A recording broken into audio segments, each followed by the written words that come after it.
জান আমার বউ কেন রাগ করছে, আমার সাথে এত শ্রদ্ধা সম্মান নিয়ে কথা বলতো কেমন লাগে বলো, না তো আমি এখনই আসতাম। ঠিক আছে। এখন আসলে আমার আর রোজা থাকবে না। জান আমার বউ কেন রাগ করছে, আমার সাথে এত শ্রদ্ধা সম্মান নিয়ে কথা বলতো কেমন লাগে বলো, না তো আমি এখনই আসতাম। আমার জাস্ট বুকটা ভেঙে গেছে। এইভাবে মানুষ বিজয় উদযাপন করে। আসল নাম মোহাম্মদ নজরুল ইসলাম, যাকে আপনারা চেনেন আসিফ নজরুল নামে। মোহাম্মদ নজরুল ইসলাম নাম পাল্টে যেভাবে আসিফ নজরুল হয়েছেন, ঠিক একইভাবে খোলস পাল্টে এক এক সময় এক এক পাত্রে হাজির হয়েছেন। পাত্র আলাদা হলেও পাত্রী হিসেবে আসিফ নজরুল সবখানে ফিট। কতটা ফিট সেটা জানতে আজকের পুরো অনুসন্ধান। আসিফ নজরুল স্যার, তুমি আসলে কার? কথায় আছে প্রয়োজনীয়তায় উদ্ভাবনের জনক। আসিফ নজরুল স্যারকে নিয়ে আজকের অনুসন্ধানটাও প্রয়োজনের প্রেক্ষিতেই করতে হয়েছে। অনেক জরুরি ইস্যুর মাঝেও আসিফ নজরুল স্যারের ইস্যুটাকে প্রাধান্য দিতে হয়েছে, কারণ তার হাতে আমাদের ভবিষ্যৎ গড়ার দায়িত্ব দিয়েছি আমরা। ইতিহাস গড়ার পথে যাত্রা করা ট্রেনের চালক যদি ভুল পথে যাত্রা করে, তাহলে এই জাতি আর কখনোই গন্তব্যে পৌঁছতে পারবে না। আসিফ নজরুল ওরফে নজরুল ইসলামকে সামনে রেখে সুখের স্বপ্ন নিয়ে 18 কোটি যাত্রী যে ট্রেনে চেপে বসেছে, সেই ট্রেন ভবিষ্যতে কোন দিকে যাবে সেটা অনুমান করতে চালকের অতীত সম্পর্কে একটু জেনে আসা বাঞ্ছনীয়।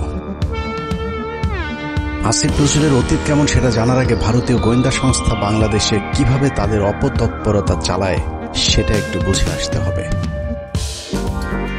বাংলাদেশের রয়ের প্ল্যান অনুযায়ী মোট 3টি লেয়ার কাজ করে। প্ল্যান এ সরাসরি ভারতের পক্ষে ঘোষণা দিয়ে কাজ করা, যেটা গেল 15 বছর আওয়ামী লীগ এবং হিন্দুরা করেছেন। রাষ্ট্রীয় গুরুত্বপূর্ণ প্রতিষ্ঠানগুলোতে বড় বড় পদ পদবি নিয়ে এরা সরাসরি ভারতের এজেন্ডা বাস্তবায়ন করেছে বাংলাদেশে। এমনকি শেখ হাসিনা নিজে ঘোষণা দিয়ে ভারতের পক্ষে কাজ করার কথা স্বীকার করেছেন। আমরা ভারতকে যে দিয়েছি সেটা ভারত সারা জীবন মনে রাখবে। দ্বিতীয় লেয়ারে থাকা রয়ের সদস্যরা কাজ করে গোপনে। তারা সরাসরি ভারতের পক্ষে কথা না বললেও ভারতীয় দূতাবাসের সাথে তাদের সার্বক্ষণিক যোগাযোগ রেখে ভারতের প্রয়োজনে সবকিছু করে থাকে। তৃতীয় লেয়ারে থাকা রয়ের সদস্যরা সবচেয়ে ভয়ঙ্কর। এদেরকে সাধারণ দৃষ্টিতে দেখে মনে হবে প্রচন্ড ভারত বিরোধী, কিন্তু গোয়েন্দাদের প্রথম 2টি লেয়ার যখন অকৃতকার্য হয়, তখন সবশেষ লেয়ারটি কৌশলে দাঁড়িয়ে যায়। আর এই লেয়ারে যারা থাকে তাদের পরিচয় যখন প্রকাশ পায়, তখন আসলে কিছুই করার থাকে না। যে কারণে এদের ব্যাপারে অতি সাবধানী হওয়া অত্যন্ত জরুরি।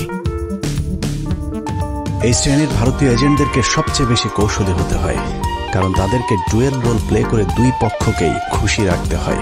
এই ধরনের গোয়েন্দা এজেন্ট নির্বাচনে ভারতীয় গোয়েন্দাদের কিছু সুনির্দিষ্ট চাহিদা থাকে। এসব ক্ষেত্রে যারা আওয়ামী চেতনাধারী, দুশ্চরিত্র, ইসলাম বিদ্বেষী এমন ধরনের সব ব্যক্তিদেরকে বাছাই করা হয়। অন্তরে আওয়ামী চেতনা লালন করলেও প্রকাশ্যে তাদেরকে বিপরীত রূপে আত্মপ্রকাশ করানো হয়। এ ধরনের এজেন্ট তৈরিতে 1 যুগ 2 যুগ, আবার কখনো তারও বেশি সময় লেগে যায়, যাতে তাদের পেছনের ইতিহাস মানুষ ভুলে যায়।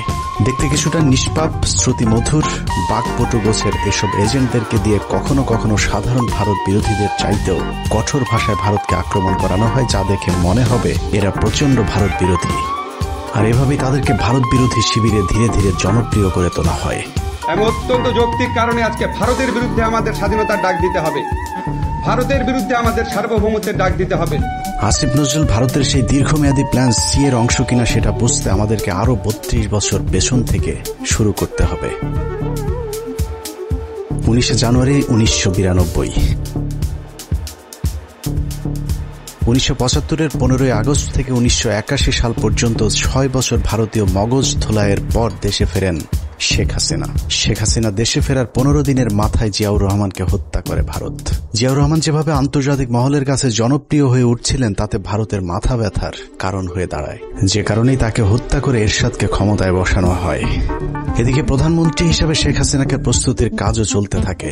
1990 সালে এরশাদের পতনের পর ভারতের ইচ্ছে ছিল শেখ হাসিনাকে প্রধানমন্ত্রী বানানোর, কিন্তু 1991 সালের নির্বাচনে সবাইকে অবাক করে দিয়ে বাংলাদেশের মানুষ বেগম খালেদা জিয়াকে প্রধানমন্ত্রী নির্বাচিত করেন।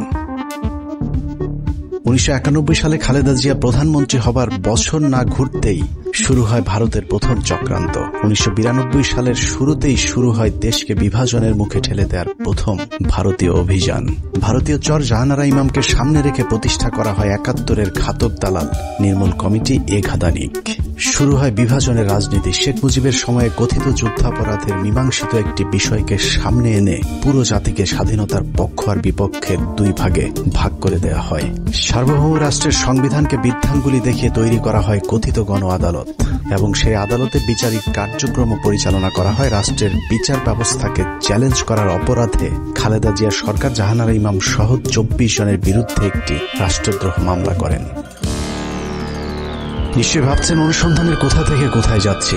আসলে এত কিছু বলার কারণ, যাকে নিয়ে অনুসন্ধানের শুরু করেছে সেই আসিফ নজরুলের আসল পরিচয় খুঁজে বের করতেই এত কিছু বলা হচ্ছে। 1992 সালে খালেদা জিয়ার সরকার প্রথম ভারতের যে ষড়যন্ত্র রুখে দিয়েছিলেন, সেই ষড়যন্ত্রের উদ্যোক্তাদের মধ্যে অন্যতম ছিলেন জাহানারা ইমাম, শাহরিয়ার কবির, মুনতাসির মামুন এবং ভারতীয় গুপ্তচর আসিফ নজরুল। জাহানারা ইমামকে প্রধান আসামি করে খালেদা জিয়ার সরকার যে রাষ্ট্রদ্রোহ মামলাটি করেছিল, সেই মামলার অন্যতম একজন আসামি ছিলেন আমাদের আজকের আসিফ নজরুল ওরফে মোহাম্মদ নজরুল ইসলাম। আসিফ নজরুল এখন নাম করা কলাম লেখক, তাকে নিয়োগ করা হলো। আপনারা জেনে খুশি হবেন, আসিফ নজরুলের আদর্শিক গুরুর নাম জনাব শাহরিয়ার কবির।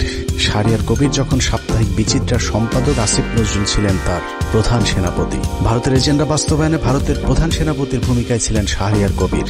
শাহরিয়ার আসিফদের যৌথ প্রযোজনায় ভারতীয় মিশন বাস্তবায়নের কাজ যখন তুঙ্গে, তখন ভারতীয় ষড়যন্ত্রের 20 দাঁত ভেঙে দিতে উল্কার মতো ছুটে আসে এক উজ্জ্বল নক্ষত্র।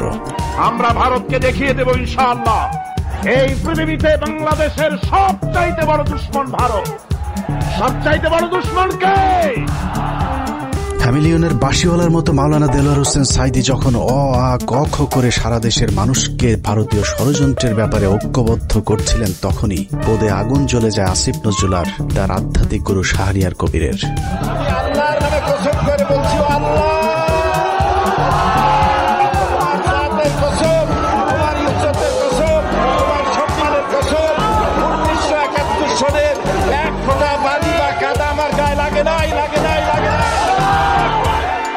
ভারতের বিরুদ্ধে গর্জে ওঠা সাঈদী 80-র দশক থেকে এদেশের মানুষকে ভারতীয় ষড়যন্ত্রের বিষয়ে সচেতন করতে থাকেন। গল্প গেচ্ছা কাহিনীর পরিবর্তে কোরআনে বিদ্যমান রাজনৈতিক এবং অর্থনৈতিক তফসিলের মধ্য দিয়ে নতুন ধারার কোরআনের মাহফিলের যাত্রা শুরু করেন আল্লামা দেলোয়ার হোসেন সাঈদী। বিড়ালের মতো 500 বছর বেঁচে থাকার কোনো লাভ নাই, সিংহের মতো এক ঘন্টা বাঁচতে চাই।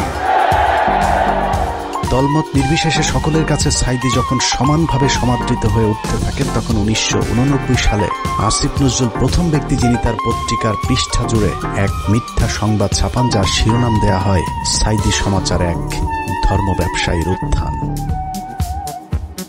বিশাল সেই সংবাদের কয়েকটি লাইন পড়লে আসিফ নজরুল কত বড় মাপের একজন মিথ্যুক, প্রতারক এবং হলুদ সাংবাদিক ছিলেন সেটার কিঞ্চিত প্রমাণ পেয়ে যাবেন। লেখার শুরুতেই সাংবাদিক আসিফ নজরুল লেখেন, মাওলানা দেলোয়ার হোসেন সাঈদী বিরোধী সাম্প্রতিক গণবিক্ষোভের মধ্য দিয়ে দেশে মৌদুদিবাদ এবং ধর্ম ব্যবসার রাজনীতির অগ্রহণযোগ্যতা আবারও প্রমাণিত হয়েছে। সিলেট, ঢাকা, চট্টগ্রাম সহ দেশের বিভিন্ন স্থানে জামাতের মঞ্চনায়ক সাঈদীর বিরুদ্ধে স্বতঃস্ফূর্তভাবে জনমত গড়ে উঠেছে। পিরোজপুরের এই মাওলানার জীবনে বিতর্কের সূচনা আগে থেকেই। শর্ষিনা মাদ্রাসায় 5ম ক্লাসের ছাত্র থাকাকালীন অবস্থায় জামাত রাজনীতি সংশ্লিষ্ট থাকার সন্দেহে তাকে মাদ্রাসা থেকে বের করে দেওয়া হয়। তারপর তিনি লেখেন, শর্ষিনা মাদ্রাসার পর তিনি খুলনা আলিয়া মাদ্রাসায় ভর্তি হন। সে মাদ্রাসা থেকে তিনি কামেল পাশ আদৌ করেছেন কিনা এ নিয়ে দেশের আলেম সমাজের প্রচুর সন্দেহ রয়েছে। দেশের শতাধিক আলেম এ বিষয়ে সত্যতা প্রমাণের জন্য সাঈদীর প্রতি একাধিকবার চ্যালেঞ্জ ছুড়ে দিলেও দেলোয়ার হোসেন সাঈদী নাকি কখনোই সেই চ্যালেঞ্জ গ্রহণ করেননি। সাঈদীর ইসলাম শিক্ষার পরিপূর্ণতা নিয়ে প্রশ্ন থাকলেও তার কণ্ঠ চটলতা এবং শ্রোতা আকর্ষণ ক্ষমতা বরাবরই দ্বিধাহীনভাবে স্বীকৃত।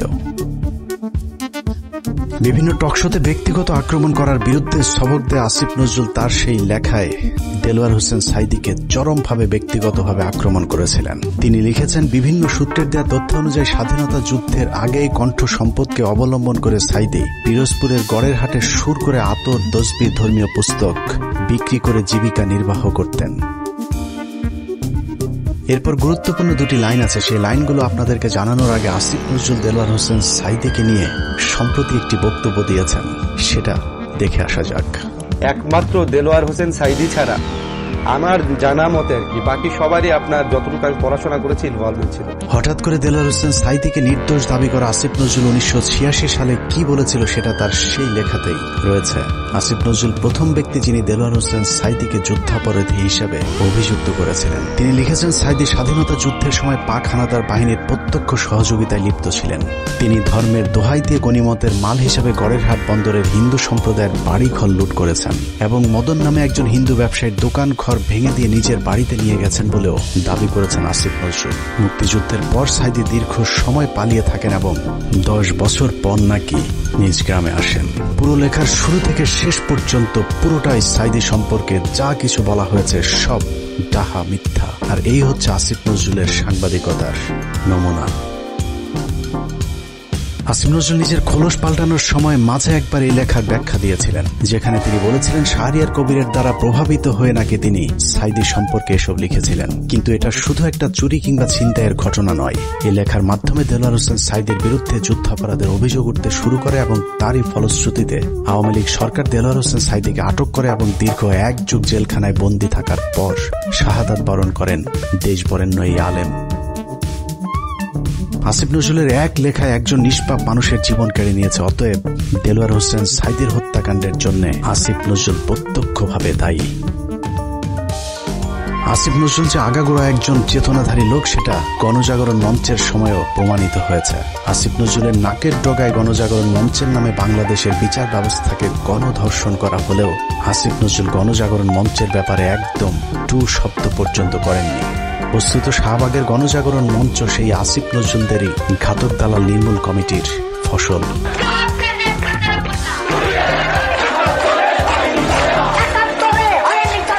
আসিফ নজরুলের কাঁধে দেয়া ভারতীয় ষড়যন্ত্রের প্রথম অ্যাসাইনমেন্ট শেষ হয়েছে। আসিফ নজরুল নিজেকে পাল্টে এখন ভারত বিরোধী আর আওয়ামী বিরোধী প্রমাণের চেষ্টা করে যাচ্ছেন। মাঝে হজ করে এসেছেন, রোজাও রাখেন, রোজার মাঝে পরকিয়া করতে গিয়ে কাপড়ও নষ্ট করেন। এখন তুমি বাসায় একা একা বসে আছো, তুই যত্ন নিচ্ছে? সব নিয়ে কিছু না, আমি ভাবে শুয়ে ঘুমাচ্ছি, শুয়ে আছি।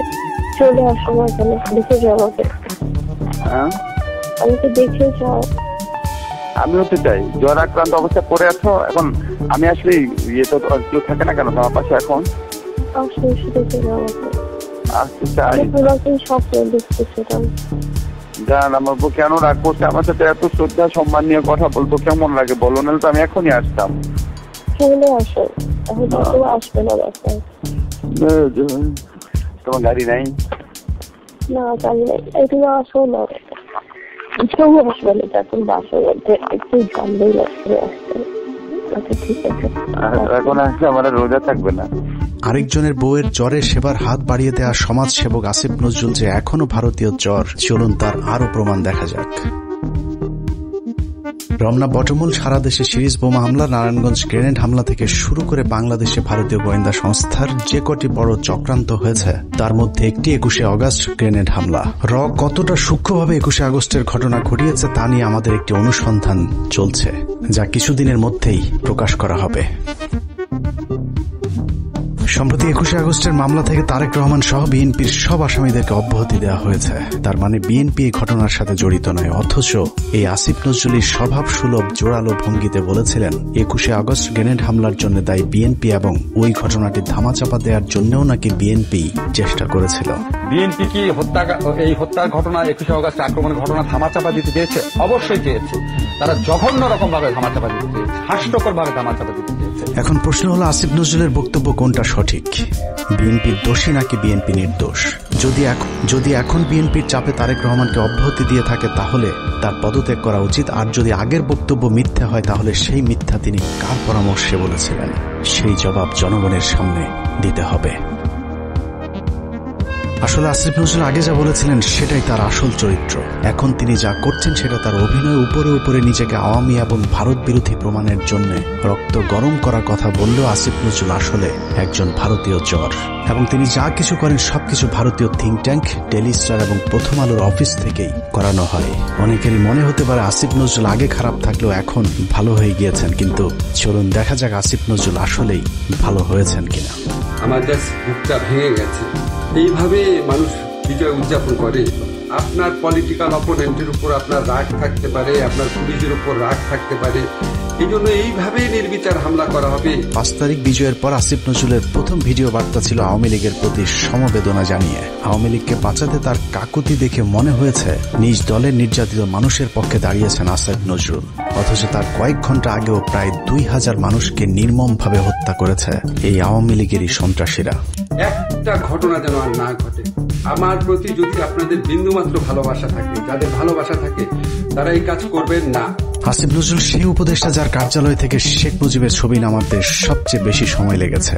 আসিফ নজরুলের বাসায় প্রায় 2 মাস পালিয়েছিলেন সামন্তলাল সেন, যিনি জ্বালাও পোড়াও নাটকের মূল হোতা। আসিফ নজরুল তার চাচা শ্বশুর জাফর ইকবালকে আটক না করে দেশ থেকে পালিয়ে যেতে সুযোগ করে দিয়েছেন। অথচ 5 তারিখের 1 সপ্তাহ আগে যিনি আন্দোলনকারী ছাত্রদেরকে পাকিস্তানি রাজাকার বলে সরকারকে ছাত্র হত্যায় উস্কে দিয়েছিলেন। আসিফ নজরুল খুনের মামলার আসামি আনোয়ার হোসেন মঞ্জুকে পুলিশ আটক করার 1 ঘন্টার মাথায় ছেড়ে দিতে বাধ্য করেছিলেন। এই ঘটনায় আসিফ নজরুল তার এক সাংবাদিক বন্ধুর মাধ্যমে 5 কোটি টাকা নগদ ঘুষ নিয়েছিলেন। ঘটনাটি তদন্ত করলে বেরিয়ে আসবে আসিফ নজরুলের তদবিরে আনোয়ার হোসেন মঞ্জু ছাড়া পেয়েছিলেন কিনা। অথচ মঞ্জু ইত্তেফাক পত্রিকা গেল 15 বছর হাসিনার দালালি করেছে এবং আন্দোলনের সরাসরি ছাত্রদের বিরুদ্ধে অবস্থান নিয়েছিল ইত্তেফাক পত্রিকা। আসিফ নজরুল সেই উপদেষ্টা যার ইশারায় সাবের হোসেন চৌধুরী সহ একের পর এক আওয়ামী লীগের হত্যা মামলার আসামিরা জামিনে ছাড়া পাচ্ছেন। সূত্র জানিয়েছে প্রতিটি জামিনে আসিফ নজরুল মোটা অঙ্কের টাকা নিচ্ছেন। সব শেষ ঝিনাইদহের বিচারক জামিন দিতে না চাইলে তাকে ছুটিতে পাঠানোর ভয় দেখিয়ে ঝিনাইদহের আওয়ামী লীগের সাবেক এমপিকে জামিন দিতে বাধ্য করেন আসিফ নজরুল। ঝিনাইদহে নাশকতা ও হত্যা মামলায় গ্রেপ্তার আওয়ামী লীগের সাবেক 2 সংসদ সদস্যকে অন্তর্বর্তীকালীন জামিন দিয়েছে আদালত। আসিফ নজরুলের চাপে বিভিন্ন থানায় মামলা নিতে গড়িমসি করছে পুলিশ, কারণ আসিফ নজরুল গণহারে আসামিদের বিরুদ্ধে মামলা না দেওয়ার জন্য আওয়ামী লীগের পক্ষে দাঁড়িয়েছিলেন। তার দাবি শত শত মানুষের বিরুদ্ধে মামলা দেয়া যাবে না। অথচ আন্দোলনের সময় আওয়ামী লীগের হাজার হাজার সন্ত্রাসীরা ছাত্র হত্যায় অংশ নিয়েছিল, অথচ আসিফ নজরুল গণহারে মামলার বিপক্ষে। ঢালাও মামলার একটা খুব মারাত্মক একটা প্রকোপ দেশে দেখা দিয়েছে, এটা আমাদেরকে অত্যন্ত বিব্রত করে। এরই মধ্যে যেসব হত্যা মামলা হয়েছে তার অধিকাংশ আসামিকে ধরার কোনো তৎপরতা নেই। প্রায় সবখানে আওয়ামী লীগের লোকজন যেভাবে বুক ফুলিয়ে ঘুরে বেড়াচ্ছে তাতে মনে হচ্ছে এ যেন দেখার কেউ নেই। 15ই আগস্ট জাতীয় দিবস বাতিল করা হয়েছিল, সেই রায় স্থগিত করা হয়েছে আসিফ নজরুলের নির্দেশে। সবচেয়ে ভয়ঙ্কর বিষয় হলো যে ছাত্রদের প্রতিনিধি হিসাবে আসিফ নজরুল উপদেষ্টার পদ বাগিয়ে নিয়েছেন। সেই ছাত্রদের কতজন জুলাই হত্যাকাণ্ডে নিহত হয়েছিলেন তাদের সংখ্যাও এখন পর্যন্ত সঠিকভাবে গণনা করা হয়নি। যারা আহত হয়েছিল তাদেরও খোঁজ নিচ্ছে না সরকার। উন্নত চিকিৎসার অভাবে আহত অনেকে মৃত্যুর দিকে এগিয়ে যাচ্ছে, অথচ আগস্টেই বলা হয়েছিল তাদেরকে উন্নত চিকিৎসার জন্য বিদেশে পাঠানো হবে। বাস্তবে এখন পর্যন্ত একজনকেও বিদেশে পাঠানো হয়নি উন্নত চিকিৎসার জন্য। আমার এই শরীরে আমি কি করতে পারবো? তার হাত নাই, সে শরীরে কি করতে, তার পা নাই, তার এখানে দেখেন চোখে অনেক গুলি আছে। আমার এলাকাতে আমার ছোট ভাই আমার একসাথে আন্দোলন করছে, ওর মাথার ভিতরে এখনো 2টা গুলি আছে। ও কি করবে? আমাদের পুনর্বাসনের একটা ব্যবস্থা করা উচিত। কি করতেছে টাকা তো কি করতেছে ওগুলো? আমরা কি উন্নয়নের, আমরা কি দেশ সংস্কারের অংশ না? এদেরকে এইভাবে অমূল্য, এদেরকে টিস্যু হিসেবে এখন ফেলে দেওয়া হয়েছে। টিস্যু, এরা এখন টিস্যু। আমিও আন্দোলনে ছিলাম, হয়তো আল্লাহ আমার শরীর সুস্থ রাখছে, আমি আল্লাহর কাছে লাখো শুকরিয়া করি। কেন লাখো শুকরিয়া করি জানেন? কারণ আমি যদি গুলি খেতাম, আমি যদি আহত হইতাম, কেউ দেখতে আসতো না আমাকে, কেউ দেখতে আসতো না আমাকে। আজকে এদের প্রত্যেকটি আজকে এখানে দাঁড়ায় তাদেরকে আন্দোলন করতে হচ্ছে। কেন তারা আন্দোলন কেন করবে? বিডিআর হত্যাকাণ্ডের মূল রহস্য উদ্ঘাটনে একটি কমিশন গঠন করার কথা থাকলেও সেটা এখনো পর্যন্ত করা হচ্ছে না। জানা যায় আসিফ নজরুলের প্রভাবে আটকে আছে বিডিআর হত্যাকাণ্ডের তদন্ত কমিটি গঠন। আমি major Mohammad Zahidi Ahsan Habib, retired, BDR হত্যাকাণ্ডের একজন প্রত্যক্ষদর্শী। বহুদিন আগে থেকে শুনে আসছি বিডিআর হত্যাকাণ্ডের পুনর্বিচার শুরু হবে, কিন্তু আজ পর্যন্ত কোনো অগ্রগতি দেখতে পাইনি। এই পিলখানা হত্যাকাণ্ড, যে পিলখানা হত্যাকাণ্ডের সাথে সরাসরি আওয়ামী সরকার বা ভারতীয়রা জড়িত ছিল, সেই পিলখানা হত্যাকাণ্ডের বিচারের কোনো অগ্রগতি এখনো নাই। গত 4 মাস 4টি ডেট পড়ার পরেও তারা মুক্তি পায় নাই। কোর্ট বিভিন্ন অজুহাতে জামিন শুনানি দীর্ঘায়িত করছেন। এদিকে পিলখানা হত্যাকাণ্ডে বলির পাঠা বিডিআর জওয়ানদের মামলায় 5 তারিখের পর 3টি জামিন শুনানি হয়েছে। প্রথমটিতে আসিফ নজরুল পিপি নিয়োগ দেওয়ার সময় পায়নি। দ্বিতীয় শুনানির একদিন আগে পিপি নিয়োগ দেওয়া হলেও পিপি নাকি মামলার নথি দেখার সময় পাননি। আর তৃতীয় শুনানিতে নথি পড়ার জন্য আরো কয়েকদিন সময় চেয়েছেন রাষ্ট্রপক্ষ। এভাবেই হাইকোর্ট দেখানো হচ্ছে দেশপ্রেমিক জওয়ানদেরকে। 5 তারিখের পর এরই মধ্যে 2 জন বিডিআর জওয়ানের জেলখানায় রহস্যজনক মৃত্যু হয়েছে। এতে বিডিআর এর অন্য সদস্যরাও আতঙ্কে আছেন বিডিআর হত্যাকাণ্ডের ঘটনা ধামাচাপা দিতে তাদেরকেও ধীরে ধীরে অসুস্থতার নামে হত্যা করা হতে পারে। একইভাবে তারেক রহমানের মামলাগুলোতেও নানাভাবে জটিলতা তৈরি করে রাখা হয়েছে। এখনো লুৎফুজ্জামান বাবরকে ছাড়ার কোনো খবর নেই। এক মহান দেশপ্রেমিক সেনা কর্মকর্তা মেজর জেনারেল রেজ্জাকুল হায়দারকে এখনো মামলার দোহাই দিয়ে জেলে আটকে রাখা হয়েছে। দেখে মনে হচ্ছে আসিফ নজরুল আর প্রথম আলোর জন্যই ছাত্ররা স্বাধীনতা এনেছিল। এখনো কয়েক হাজার আলেম জেলখানায় বন্দী। কৃত্রিম জটিলতা সৃষ্টি করে তাদের জামিন শুনানির সুযোগও দেওয়া হচ্ছে না। ডিজিটাল সিকিউরিটি অ্যাক্টের মামলায় হাসিনা সরকারের আমলে যারা জেলে গিয়েছিলেন তাদের অধিকাংশ এখনো পর্যন্ত জেলখানায় বন্দী আছেন। ভাবুন তো, তাদের জন্য কি স্বাধীনতা আসেনি? এখন প্রশ্ন হলো, বিদ্রোহী সরকারের বিদ্রোহী কাজী নজরুল ইসলামের ভূমিকায় অবতীর্ণ হওয়া আসিফ নজরুল তাহলে করছেটা কি? চলুন দেখা যাক আসিফ নজরুল কি করছে। 17 মে 2021।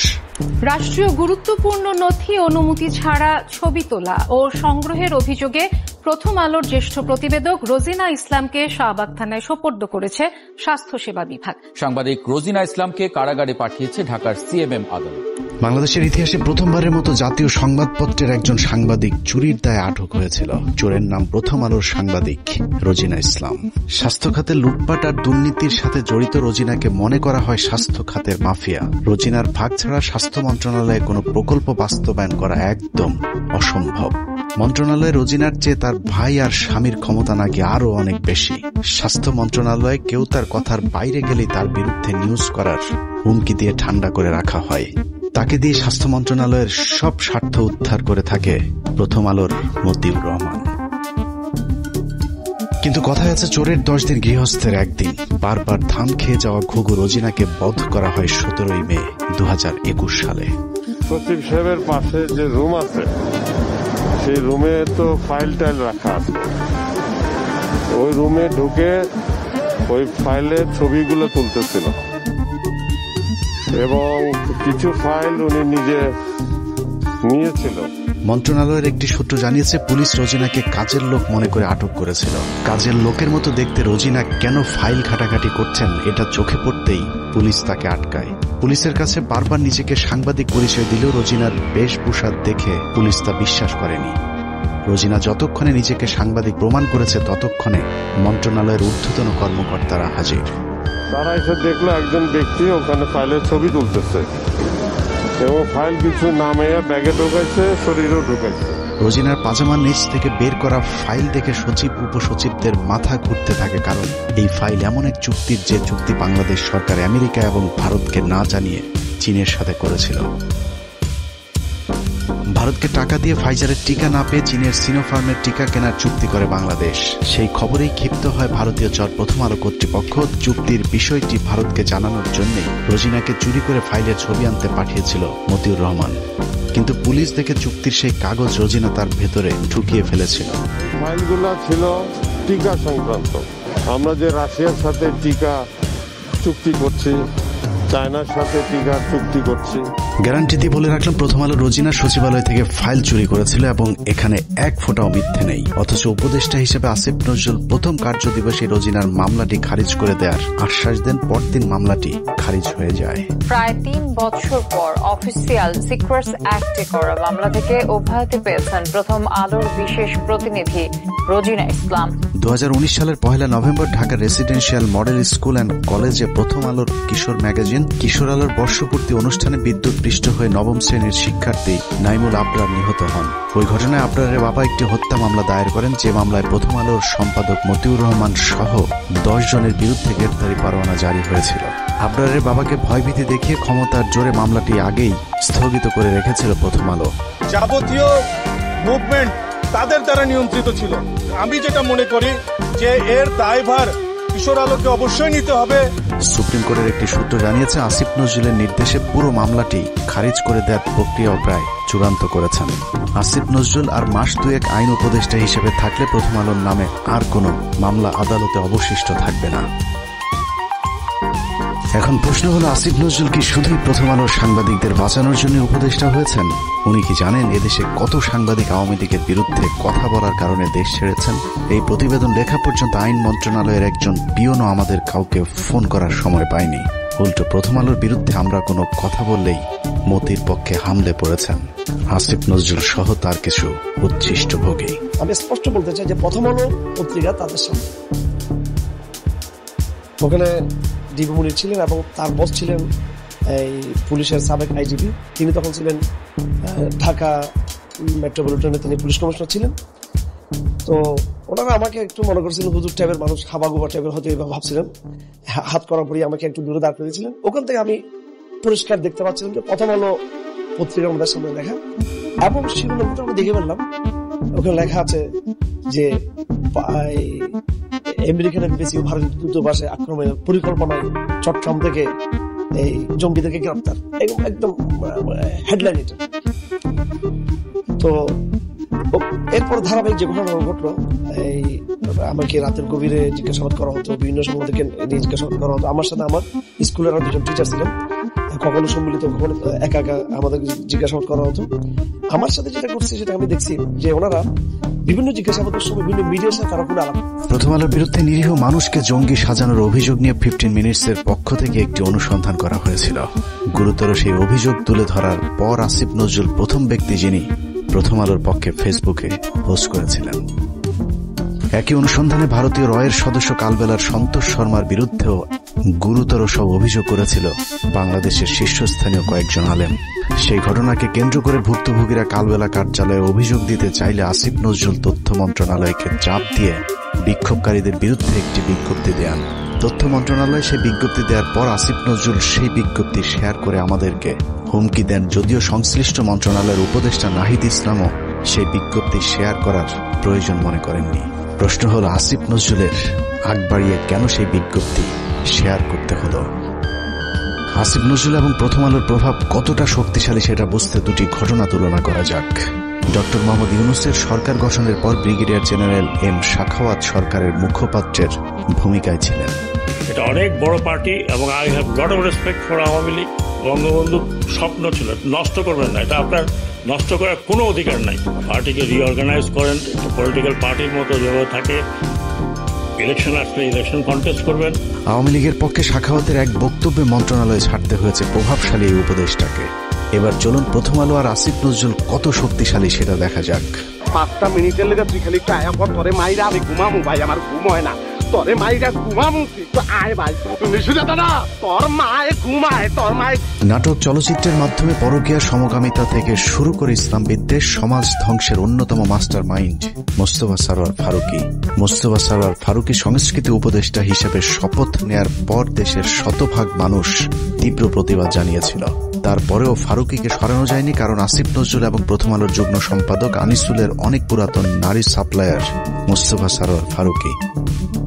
আসিফ নজরুল দাবি করেছেন তিনি ফারুকীর উপদেষ্টা হবার বিষয়ে কিছুই জানেন না, কিন্তু আমাদের হাতে আসা তথ্য বলছে আসিফ নজরুল ফারুকীর অনেক পুরাতন বন্ধু।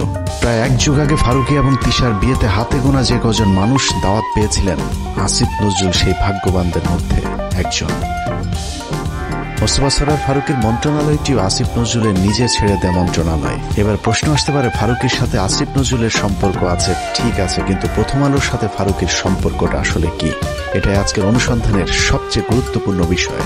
আসিফ নজরুলের মতো হানি ট্র্যাপে পড়ে যারা প্রথম আলোর হয়ে কাজ করতে বাধ্য হন, তাদের জন্য প্রথম আলোর সবচেয়ে বড় ফাঁদ হচ্ছে মেরিল প্রথম আলো এবং সেই সাথে সম্প্রতি যোগ হয়েছে চরকি নামে আরেকটি প্রথম আলোর ওটিটি প্ল্যাটফর্ম। চরকি নামক ওটিটির চক্করে ফেলে বিভিন্ন নায়িকার মডেলদের ক্যারিয়ার গড়ে দেওয়ার লোভ দেখে আসিফ নজরুলদের মতো খদ্দের সংগ্রহ করে প্রথম আলো। নায়িকা মডেলদের সাথে বিশেষ মুহূর্তের ভিডিও ধারণ করে আজীবনের জন্য জিম্মি করা হয় রাষ্ট্রের বিভিন্ন গুরুত্বপূর্ণ পদে থাকা ব্যক্তিদেরকে। এই ফাঁদ তৈরিতে সবচেয়ে গুরুত্বপূর্ণ ভূমিকা পালন করে রেদওয়ান রনি আর মোস্তফা সারোয়ার ফারুকী, যার আড়ালে থেকে সব কলকাঠি নাড়েন প্রথম আলোর সাংবাদিক আনিসুল হক। মোস্তফা সারোয়ার ফারুকীর মতো একজন লম্পট কিভাবে উপদেষ্টা হলেন সে বিষয়ে সিদ্দিকুর রহমানকে প্রশ্ন করা হয়েছিল। প্রশ্ন করতে অভিনেতা সিদ্দিকুর রহমান বলেন, সবই ভারতের খেলা। রিহাবে আসলে ফারুক, এটা তো জানি আমি, যখন রিহাবে ছিল তো অহংকার খাইনিও জানি আমি। এটা ইউনিভার্সাল ট্রুথ। সালারা দেখ দিই যে মানুষটাকে 90% মিডিয়ার মানুষ তাদের বিরোধী, 10% তার পক্ষের লোক পাওয়া যাবে কিনা সন্দেহ। সেই মানুষটা আমি পুরো অবাক হয়ে গেলাম। এটা তার বানাইছে প্রথম আলো, এটা তো প্রথম আলো, বেসিক্যালি প্রথম আলো, বুঝছি এই লিস্টটা প্রথম আলো। উইকিপিডিয়ার তথ্যানুসারে ট্রান্সকম গ্রুপের মালিকানাধীন মিডিয়া স্টার লিমিটেডের অধীনে প্রথম আলোর মাধ্যমে পরিচালিত চরকি নামক প্রতিষ্ঠানটির প্রধান পরিচালনা কর্মকর্তা রেদওয়ান রনি, আর চরকিতে সবচেয়ে বেশি কন্টেন্টের যোগানদাতা মোস্তফা সারোয়ার ফারুকী। নারী খেকো আনিসুল, ফারুকী আর রনি 3 মাফিয়ার হাতে জিম্মি হয়ে আছে বাংলাদেশের মিডিয়া জগৎ। প্রথম আলো চক্রের ফাঁদে পা দিয়ে অনেক অভিনেত্রী অন্ধকার জগতে জড়িয়েছে, আবার যারা তাদের ফাঁদে পা দিতে রাজি হয়নি তাদেরও ক্যারিয়ার ধ্বংস হয়ে গিয়েছে। তো আজকাল তো দেখা যাচ্ছে শেখ হাসিনার তারাইয়া যেই জিনিসটা হয়েছে সেখানে সেই উপদেষ্টারা মানে উচ্ছিষ্ট করছে দেশটাকে। যেমন ফারুকীর জন্য যখন এই ডক্টর ইউনূস বাইরে গেল, রাস্তাঘাট ভাইঙ্গা মানে শেখ হাসিনার মতে তার ভয়দায় করতে চাইছে, সে নির্লজ্জ ভাবে নতুন উপদেষ্টার সাথে শপথ নিয়ে চাকরি করা শুরু করলো, একদিনও চাকরি মিস করেননি। এই ফারুকী তো একটা সময় দেখতাম গাঞ্জা ছাড়া কিছু খায় না, হ্যাঁ। তারপরে তার একটু উন্নত হইলো, অপি করে মিলে চাই না। তার আগে বন্যার সাথে ছিল, তার আগে যে গান গাইছে কালী মহিলাটা ভুলে গেছে নামটা, তারপরে সে এতটাই অমঙ্গলজনক ছিল যে তার ভাই ব্রাদাররা যে প্রথম 4 জন তো জীবন এরা জীবন, আমরা যখন শুটিং করতেছি আশুতোষের জন্য বাইনোকুলার, তিন্নিকে ওরা যৌন হয়রানি এবং তাকে শারীরিকভাবে মানসিকভাবে এতটাই ভারাক্রান্ত করছিল। আমরা মামুন আমাকে বলছে যে আপনার আশুতোষ শুটিংটা বন্ধ করে দিন, এবং একাধারে তা আমি তো গাঁজা খেতে দেখছি। পরবর্তীতে শুনলাম তিনি ফারুকী রিহাদ করে আসছে। এটা আমার কথা না, এটা একদম আপনারা যারা ভীষণভাবে ওনার সাথে সম্পৃক্ত সিদ্দিক তা এখনো বলতেছে যাচ্ছে গেল। এই ফারুকীর কর্মকাণ্ড শুনবেন। আমি রাজীব নামে ওদের তখন 69-এর সময় একটা এডি খারাপ একটা কথা বলছে, আমি বললাম যে এই কথাটা তোমার মুখে মানায় না, তুমি কেন বললে যে এখান থেকে শিখছে। আমি উদাহরণস্বরূপ ওইখানকার এডি দিলে বললাম তোজো এইটা ওইটা ওইটা। ফারুকী এতটাই মানে তখন গান্ধার তোটে বুঝলা গেছে সবই, দরজা আটকাইয়া সব এডিগুলো রেখে আমাকে মাঝখানে এমন অপমান করলো, তোজো এরকম ইচ্ছে এরকম সেরকম। আমি না হতভম্ব হয়ে গেলাম। ওর এইটুকু মাথা ছিল না তখন। নন ম্যাট্রিক বা ম্যাট্রিক হইলে যা হয়, পড়াশোনা তো মানে গদবাদা কিছু নেই। পোটেনশিয়াল কি দিছে, 3 4 তারপরে মানে যা তা আর কি। আবার আমারটা সময় পরকিয়া, এখন আমার প্রেমের কথা বলতে পারে, বলতেই পারে। তো আগে বলবো আপনারা উচ্ছিষ্ট করেন না দেশটাকে। ফারুকী আমি মেনে নিলাম, অনেক শিল্পী তোমাকে বাধাই দিয়েছে। এভাবে প্রথম আলো কেন্দ্রিক এক সিন্ডিকেট গড়ে উঠেছে মিডিয়া পল্লীতে, যাদেরকে সুবিধা দিতে আসিফ নজরুলের মাধ্যমে ফারুকীকে উপদেষ্টা বানিয়েছে প্রথম আলো। যে কারণে হানি ট্র্যাপের শিকার আসিফ নজরুল সারা জীবন গণতন্ত্রের পক্ষে কথা বলেও গোটা দেশের মানুষের মতামতকে উপেক্ষা করে ফারুকীকে উপদেষ্টা করে রাখতে বাধ্য হন। বর্তমান সরকারের প্রথম আলো চক্রের আরেক গুরুত্বপূর্ণ সদস্য প্রধান উপদেষ্টার প্রেস সেক্রেটারি শফিকুল আলম। 5 আগস্টের আগে কখনো শফিকুলের নাম কেউ শুনেছেন কিনা তার সন্দেহ আছে। তারপরেও 15 বছর হাসিনার বিরুদ্ধে চুপ থাকা শফিকুল হঠাৎ করেই রং পাল্টে হয়ে গেলেন বিদ্রোহী সাংবাদিক। ডক্টর মোহাম্মদ ইউনূসের ভারত বিরোধী পলিসির কারণে শফিকুল আলম এখন ভারতের বিরুদ্ধে কথা না বললেও তিনি সরকারের ভেতরে বসেই ভারতের এজেন্ডা বাস্তবায়ন করছেন। 5 আগস্টের 4 দিন পর 9 তারিখে বাংলাদেশে হিন্দু নির্যাতনের মিথ্যে অভিযোগ তুলে শাহবাগে হিন্দুদের যে সমাবেশ হয়েছিল, সেই সংবাদ এএফপিতে প্রচার করে তিনি প্রথম বাংলাদেশে হিন্দু নির্যাতনের বিষয়টি আন্তর্জাতিক স্বীকৃতি দিয়েছিলেন, যে বিষয়টি তিনি ফেসবুকে পোস্ট করেছেন। এছাড়া রাহুল আনন্দের বাড়িতেও আন্দোলনকারীরাই নাকি অগ্নিসংযোগ করেছে এমন মিথ্যা গুজবও তিনি তার ফেসবুকে ছড়িয়েছিলেন। ডক্টর ইউনূসের আদেশ মান্য করতে ইদানিং শফিকুল হিন্দুদের উপর নির্যাতনের বিষয়টি অস্বীকার করলেও প্রেস সেক্রেটারি হবার আগ পর্যন্ত তিনি হিন্দু নির্যাতনের মিথ্যা গুজব তার ফেসবুকে প্রচার করেছেন, যা এখনো তার ফেসবুক ওয়ালে গেলে পাওয়া যায়। শফিকুলের আসল পরিচয় জানতে তার কিছু পুরাতন ফেসবুক পোস্ট দেখলেই চলবে। 2020 সালে শেখ মুজিবের ব্যবহৃত জিনিসের প্রদর্শনীতে গিয়ে মুজিবের পছন্দের কালো কোট পরে ছবি পোস্ট করেছিলেন শফিক। অতীতে আওয়ামী প্রীতি এবং ইসলাম বিদ্বেষী এরকম অনেক পোস্ট রয়েছে শফিকুলের ফেসবুকে। 5 তারিখের পরেও অভ্যাসজনিত কারণে নিজের মুজিব প্রেম এবং ইসলাম বিদ্বেষী চিন্তার বহিঃপ্রকাশ ঘটছে তার বিভিন্ন লেখনীতে। 5 তারিখ শেখ মুজিবের মূর্তি ভাঙার ভিডিও শেয়ার করে শেখ মুজিবকে ইন্ডিপেন্ডেন্ট হিরো আখ্যা দিয়েছিলেন কথিত আওয়ামী বিরোধী সাংবাদিক শফিকুল আলম। আগস্টের 9 তারিখে শেখ মুজিবের নামের পরিবর্তে হযরত ইব্রাহিম আলাইহিস সালামের নামে এক্সপ্রেসওয়ের নাম পরিবর্তনে বেজায় কষ্ট পেয়েছিলেন শফিকুল আলম। শফিক লিখেছিলেন, শেখ মুজিবের নামের পরিবর্তে ইব্রাহিম আলাইহিস সালামের নাম দেওয়াটা একটা ফাজলামো। যারা মুজিবের নামের জায়গায় ইব্রাহিম আলাইহিস সালামের নাম চেয়েছেন তাদের বিচারের দাবি করে শফিকুল আলম লিখেছিলেন, যদি নাম পরিবর্তন করতেই হয় তাহলে ইব্রাহিমের নামের পরিবর্তে যোগেন্দ্রনাথ মণ্ডলের নাম দেয়া হোক। 15 বছর শেখ হাসিনা লুটপাটের উদ্দেশ্যে করা কোনো প্রকল্প নিয়ে শফিকের এত খারাপ লাগেনি যতটা মডেল মসজিদ করাতে লেগেছে। বিটিভির টক শোতে গিয়ে শফিক ক্ষোভ জানিয়ে বলেছেন, মডেল মসজিদ কেন বানাতে হবে? এই যে সরকারি ব্যয় আমার এত 560টা মসজিদ কেন করতে হবে? আমাদের মসজিদের কি অভাব পড়ছিল? বিএনপির ব্যাপারেও চরম বিদ্রোহী শফিকুল আলম। 5 তারিখের পর বিএনপি 3 মাসের মধ্যে নির্বাচন চাইলে শফিকুল বলেছিলেন, বিএনপি হাসিনাকে ক্ষমতা থেকে নামায়নি, অতএব বিএনপির কথা মতো তত্ত্বাবধায়ক সরকার তাদের মেয়াদ নির্ধারণ করবে না। সবকিছুর পর এখানেও প্রশ্ন আসতে পারে, প্রথম আলোর সাথে শফিকুল আলমের সম্পর্কটা কি? শফিকুল আলম সবশেষ এএফপির বাংলাদেশ ব্যুরো চিফ হিসেবে কাজ করেছেন। প্রধান উপদেষ্টার প্রেস সচিব হওয়ার আগে তার জায়গায় তিনি প্রথম আলোর জঙ্গি বিষয়ক বিশেষ সাংবাদিক সাবিহা আলমকে বসিয়ে এসেছেন। যেই সাবিহার বিরুদ্ধে 15 মিনিটসের অনুসন্ধানে দেখানো হয়েছিল কিভাবে তিনি মেজর জিয়াউল হকের বাবাকে হুমকি দিয়ে মিথ্যে জবানবন্দি নিয়েছিলেন। আপনি বলছেন যে জিয়া হচ্ছে একরোখা এবং ধর্মান্ধ ছিল, এই বক্তব্যগুলিও আপনি কোন পরিস্থিতিতে দিচ্ছেন? তখন যে পরিস্থিতি ছিল ওই পরিস্থিতির শিকার হয়ে আমি যখন পাই, এটা না হলে আপনার মানে অত্যাচার হয়ে যেত। আমিও তো হয়তো আয়না করে থাকতো। উনি বললো যে আমি সাংবাদিক ও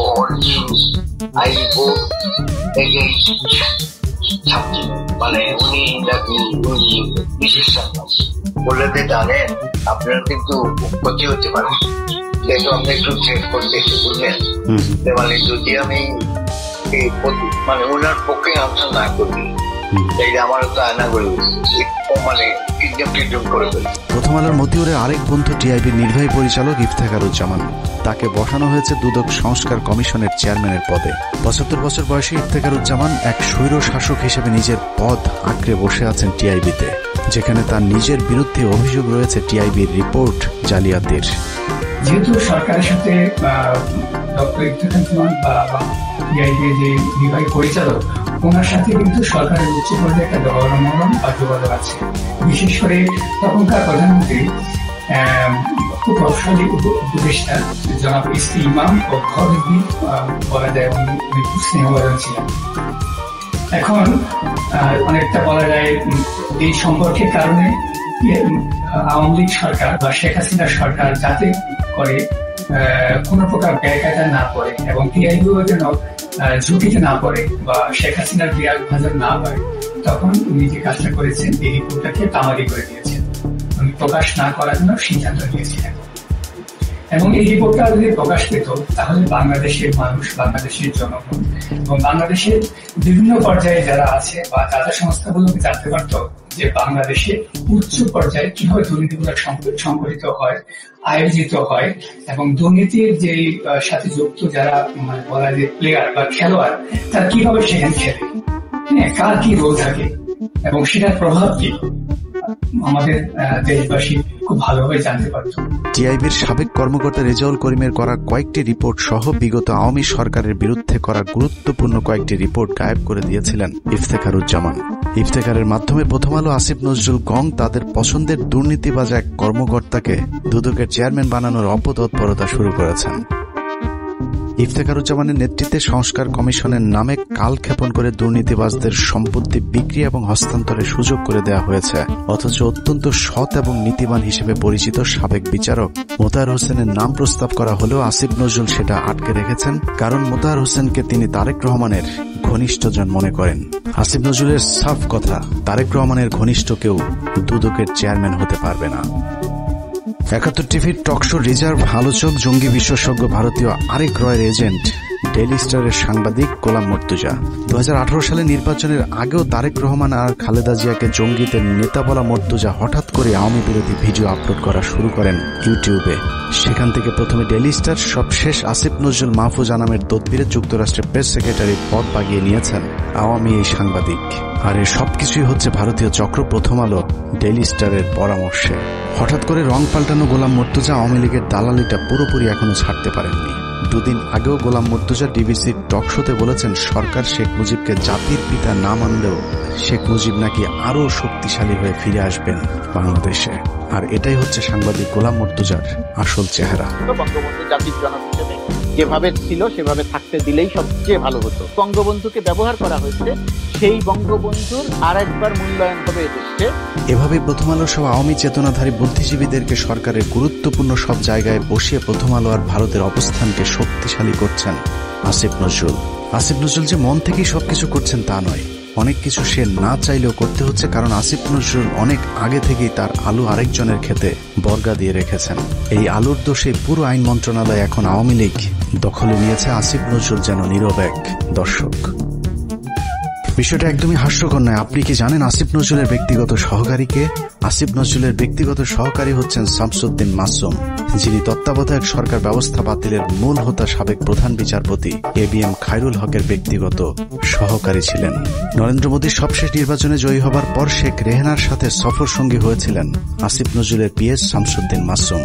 আপনার কাছে নিশ্চয়ই অবাক লাগছে যে খায়রুল হকের কারণে বাংলাদেশের সব সংকটের সূচনা তার PS কিভাবে আসিফ নজরুলের PS হয়। শুধু PS নয়, আইন মন্ত্রণালয়ের সব কলকাঠি নাড়ছেন শামসুদ্দিন মাসুম।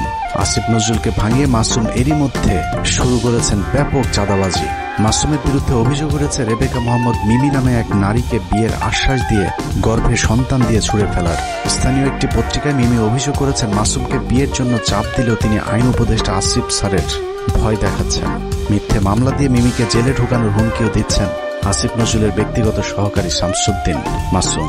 মাসুম যাই করুক, আসিফ নজরুলের আসলে কিছু করার নেই, কারণ তিনি মাসুমের কাছে জিম্মি। আসিফ নজরুল কেন মাসুমের কাছে জিম্মি সেটা বের করতে পারলেই আজকের পুরো অনুসন্ধানের মূল রহস্য বেরিয়ে আসবে। শামসুদ্দিন মাসুম আসিফ নজরুলের ঘনিষ্ঠ হবার আগে আইন মন্ত্রণালয়ের আরেক কর্মকর্তা উম্মে সরাবন তহুরাকে আসিফ নজরুলের কাছে পাঠিয়েছিলেন, কিন্তু উম্মে তহুরা যে শামসুদ্দিন মাসুমের বেড পার্টনার সেটা আসিফ নজরুল একেবারেই জানতেন না। যতদিনে জেনেছেন ততদিনে আসিফ নজরুলের গোপন ভিডিও তহুরার হাতে। সেই ভিডিওর ভয় দেখিয়ে আসিফ নজরুলের PS এর চেয়ারে বসানো হয়েছে শামসুদ্দিন মাসুমকে। আইন মন্ত্রণালয়ে আসিফ নজরুলের চেয়ার বড় হলেও ক্ষমতায় মাসুম আর তহুরা সবার চেয়ে উপরে, আর তাদেরকে দিয়ে প্রথম আলো আওয়ামীপন্থী কর্মকর্তাদেরকে গুরুত্বপূর্ণ সব পদে বসিয়ে যাচ্ছেন। এখানে প্রশ্ন আসতে পারে, তহুরা মাসুমের সাথে প্রথম আলোর সম্পর্কটা কি? আসিফ নজরুলকে হানি ট্র্যাপে ফেলা উম্মে তহুরা ছিলেন প্রথম আলোর সাংবাদিক। এ ধরনের অভিযানে কাজে লাগাতেই প্রথম আলো তহুরাকে জুডিশিয়াল সার্ভিসে চাকরি নিয়ে দিয়েছিলেন। অনেকদিন আগে প্রথম আলো রয়ের রোপণ করা সেই গাছে এখন ফল ধরতে শুরু করেছে, আর আসিফ নজরুল সেই ফলের ছুঁড়ে ফেলা বীচির মতো অসহায়।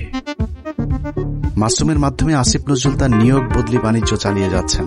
সূত্র জানিয়েছে আসিফ নজরুল তার স্ত্রীকে আমেরিকা পাঠানোর প্রস্তুতি নিয়েছেন এবং 5 তারিখের পর থেকে 2 হাত ভরে টাকা কামাচ্ছেন এবং সেই টাকা যুক্তরাষ্ট্রে পাচার করবেন বলেও তার এক ঘনিষ্ঠ সূত্র জানিয়েছেন। এরই মধ্যে তার ঘনিষ্ঠ এক সাংবাদিকের মাধ্যমে $1.3 মিলিয়ন দিয়ে বাড়ি কেনার চেষ্টা করছেন আসিফ নজরুল। আপনি সংস্কার আমার তো এই সংস্কারের প্রতি এখনো বিশ্বাস নাই। তো আসিফ নজরুল, আপনি এত ছাত্রদের নিয়ে এত চিল্লাপাল্লা করেন, হইহুড়স্থুল করেন যে সংস্কার করে নাকি উল্টাইয়া দিবেন, তো আপনি একজন বিচারপতি নিয়োগ দিচ্ছেন কেন? এই সংস্কারটুকু না করে একজন বিচারপতি নিয়োগ দিচ্ছেন কেন? এভাবেই চলছে আসিফ নজরুলের সংস্কার। একদিকে ভারতীয় গোয়েন্দাদের শাখা অফিস ডেইলি স্টার, প্রথম আলোর এজেন্টদেরকে বিভিন্ন জায়গায় বসানো হচ্ছে, অন্যদিকে আওয়ামী লীগকে বাঁচানোর সব চেষ্টা চালিয়ে যাচ্ছেন আসিফ নজরুল। মাঝখানে যে স্বপ্ন নিয়ে মানুষ জীবন দিল, তাদের সেই স্বপ্ন অঙ্কুরেই বিনষ্ট হবার পথে। তারপরেও আমাদের দেশের কিছু মানুষ স্বপ্ন দেখে আসিফ নজরুলের হাত ধরে এই দেশ সিঙ্গাপুর হবে। তাদের সাথে আমিও একটু স্বপ্ন দেখতে চাই, আর সেই স্বপ্ন বাস্তবায়ন করতে হলে বাস্তবেও কিছু একটা হতে হবে। কিন্তু আসলেই কি বাস্তবে কিছুই হচ্ছে? আসিফ নজরুল সারা জীবন প্রবাসীদের জন্য মায়া কান্না করে আসলেও কার্যত প্রবাসীদের জন্য কোনো পদক্ষেপ নেওয়া হয়নি, অথচ সেই মন্ত্রণালয়টি এখন তার অধীনেই। এখনো সৌদি, মালয়েশিয়া, সিঙ্গাপুর সহ মধ্যপ্রাচ্যে যেতে আগের মতোই বাড়তি টাকা গুনতে হয়। এখনো কেউ মারা গেলে তাদের লাশ আনার টাকাটাও ওই পরিবারগুলোর জন্য বোঝা হয়ে দাঁড়ায়। সারা বছর ভারতের বিরুদ্ধে কথা বলে বিডিআর হত্যাকাণ্ড ধামাচাপা দেওয়ার চেষ্টা করছে আসিফ নজরুল। বিডিআর জওয়ানদের ছাড়ার কোনো ব্যবস্থা নেই। আওয়ামী বিচারকেরা এখনো পর্যন্ত তাদের বিচার কার্য চালিয়ে যাচ্ছেন। আওয়ামী লীগ আমলে জেলে যাওয়া রাজনৈতিক বন্দীরা এখনো জেলে পচে মরছেন, অথচ আসিফ নজরুলের কোনো ভ্রুক্ষেপ নেই। তারেক রহমানের বিরুদ্ধে মামলাগুলোর ক্ষেত্রে আইনের দোহাই দিয়ে আটকে রাখা হয়েছে। মাহমুদুর রহমানের মতো বিপ্লবীকে আইনের দোহাই দিয়ে জেলে ঢোকানো হয়েছে। কথায় কথায় আইন শেখানো আসিফ নজরুলকে উত্তর দিতে হবে কোন আইনে শেখ হাসিনাকে ক্ষমতা থেকে সরানো হয়েছে। আসিফ নজরুল উপদেষ্টাই বা হয়েছেন সংবিধানের কোন ধারায়? পুলিশ ধরার পর 3 হত্যা মামলার আসামি মুন্নি শাহ কোন আইনে ছাড়া পেলেন? রাতের আধারে আনোয়ার হোসেন মঞ্জুর কাছ থেকে 5 কোটি টাকা নিয়ে তারপর তাকে ছাড়তে বাধ্য করা সংবিধানের কত নম্বর অনুচ্ছেদে বর্ণিত আছে? আইন উপদেষ্টার চাচা শ্বশুর হলেই কি হত্যা মামলার ওয়ারেন্টের আসামিকে বিদেশে পাঠিয়ে দেওয়া যায়? তাহলে জাফর ইকবালকে আসিফ নজরুল কোন আইনে পালিয়ে যেতে সাহায্য করেছেন? সারা দেশে হত্যা মামলার আসামিরা নির্দ্বিধায় কোন আইনের বলে ঘুরে বেড়াচ্ছেন? বাংলাদেশের সংবিধানের কোন ধারায় তাদেরকে বাঁচানো হচ্ছে? পরিস্থিতি দেখে মনে হচ্ছে প্রথম আলোর তত্ত্বাবধানে সরকারের একটি অংশ আওয়ামী লীগকে বাঁচানোর আপ্রাণ চেষ্টা চালিয়ে যাচ্ছে। এত কিছুর পরও বিএনপি জামায়াতের এক শ্রেণীর নেতারা প্রথম আলো ডেইলি স্টারকে বাঁচাতে তাদের পাশে গিয়ে দাঁড়িয়েছে, অথচ 15 বছরে বাংলাদেশকে জঙ্গি রাষ্ট্র বানানোর কারিগর এই প্রথম আলো। শুধু বাংলাদেশ নয়, খালেদা জিয়া এবং তারেক রহমানকে জঙ্গিদের নেতা হিসাবে সারা পৃথিবীর কাছে তুলে ধরেছে এই প্রথম আলো ডেইলি স্টার। 2024 সালে বলে রাখলাম, প্রথম আলোকে ভারতমুক্ত করতে না পারলে এ দেশকে আবারও ভুগতে হবে। সমস্যা হলো যেদিন বুঝবেন সেদিন আর কিছুই করার থাকবে না। ভারত আর আওয়ামী লীগ যদি আরেকবার সুযোগ পায়, তাহলে এই দেশকে আর কখনোই স্বাধীনতার সূর্য দেখতে দেওয়া হবে না। কে কোন দল করে জানি না, শুধু এতটুকুই বলবো, প্রথম আলোর পক্ষে যে কথা বলবে সেই ভারতীয় দালাল। অতএব প্রথম আলো আর স্বাধীনতা একসাথে বাংলাদেশের মানচিত্রে থাকতে পারে না। এটা কোনো পত্রিকা নয়, এটা ভারতীয় গোয়েন্দা সংস্থার বাংলাদেশি একটি শাখা। আমরা কোনো পত্রিকা বন্ধ চাই না, কিন্তু প্রথম আলোর বিরুদ্ধে যে মানুষ হত্যার ভয়াবহ অভিযোগ উঠেছে, তার বিচার যতদিন না হবে ততদিন তাদের বিরুদ্ধে আমাদের যুদ্ধ চলবে।